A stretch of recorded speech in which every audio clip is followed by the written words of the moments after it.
ఉన్నది అని నమ్మి నమస్కారం చేశాడు. నమస్కారం చేసినందుకు ఆవిడ ఏం చేసిందంటే ఇళ్ళు ఇచ్చింది, వాహనాలు ఇచ్చింది, ఐశ్వర్యం ఇచ్చింది, ఇన్ని ఇచ్చింది.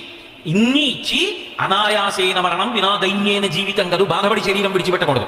అనాయాసంగా శరీరం నుంచి విడిపడిపోయాడు.